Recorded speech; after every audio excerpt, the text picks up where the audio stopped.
സുമനസ്സുകളുടെ സഹായം തേടുകയാണ് ഒരമ്മയും 2 മക്കളും.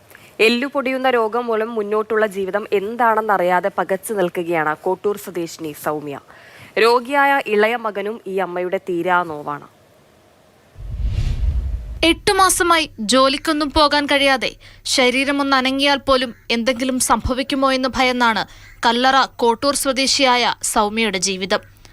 എല്ലുപൊടിയുന്ന രോഗം സൗമ്യയെ മാനസികമായും ശാരീരികമായും തളർത്തിക്കളഞ്ഞു.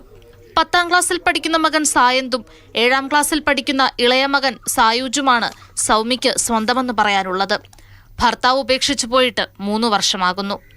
സൂപ്പർമാർക്കറ്റിലെ പാക്കിംഗ് തൊഴിലാളിയായിരുന്ന സൗമ്യയ്ക്ക് രോഗം മൂർച്ഛിച്ചതോടെ ജോലിക്ക് പോകാൻ കഴിയാതെയായി. അതിനിടയിലാണ് ഇളയ മകനായ 7ാം ക്ലാസ്സുകാരന് കരൾവീക്കം വരുന്നത്.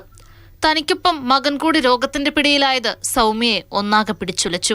ഒത്തിരി നേരം നിൽക്കാനോ ഒരിടത്ത് ഇരിക്കാനോ കിടക്കാനോ ഒന്നിനും പറ്റാത്തൊരവസ്ഥയിലാണ് ഞാൻ നിൽക്കുന്നത്. അത്രയും വേദനയാണ് ഞാൻ സഹിക്കുന്നത്. രാവിലെ എഴുന്നേറ്റ കുട്ടികൾക്ക് ഒരു നേരത്തെ ആ ഒരു വെള്ളം പോലും അനത്തി കൊടുക്കാനോ ഒന്നും എനിക്ക് കഴിയത്തില്ല. ബ്രഷ് ചെയ്യുമ്പോൾ തന്നെ എനിക്ക് ഭയങ്കര ബുദ്ധിമുട്ടാണ്. മകനിപ്പോൾ SIT ട്രീറ്റ്മെൻറ്റാണ് നടത്തിക്കൊണ്ടിരിക്കുന്നത്.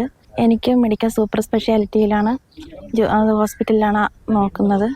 മാസം 2 പേരുടെയും മരുന്നിന് മാത്രമായി ഏകദേശം 6000 രൂപയോളം ആവശ്യമാണ്. വീട്ടിലാണെങ്കിൽ ഒരു നേരത്തെ ആഹാരം പോലും കഴിക്കാൻ കഴിയാത്ത അവസ്ഥയാണ്. നാട്ടുകാരുടെ സഹായത്താലാണ് ഇപ്പോൾ സൗമ്യയും മക്കളും ജീവിക്കുന്നത്.